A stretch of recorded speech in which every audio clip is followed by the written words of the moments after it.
mureke mbabwire inshuti nziza nabonye itandukanye n'inshuti zo mu isi, kuko izo mu isi zirahemuka ariko iyo nshuti ntigihemuka.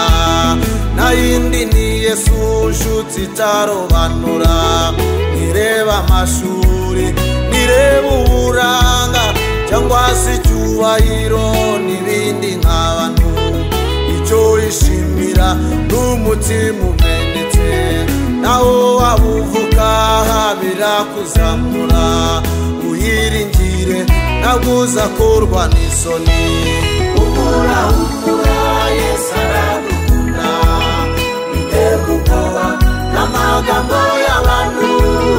Uha agaciro ibyo Imana yavuze, ukiranuke nayo izabisohoza. Uterwa ubwoba n'imivumo y'abantu, Yesu aza kuvumura wakorwe n'isoni.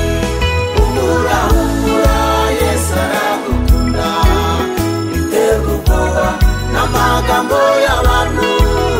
Uha agaciro ibyo Imana yavuze, ukiranuke nayo izabisohoza. Uterwa ubwoba n'imivumo y'abantu, Yesu aza kuvumura wakorwe n'isoni.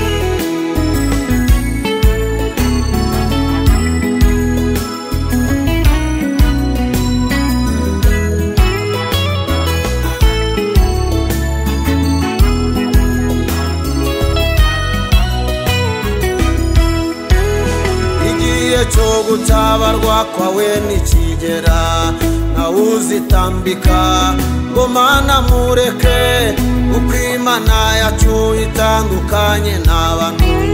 Ntiyumva amagambo y'abanyamagambo, ahubwo yumva gusenga kw'abakiranutsi.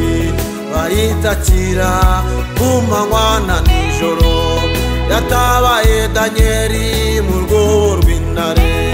Yabanye na Yohana mu ngunguru y'amavuta, Meshake Saduraka na Abedenego.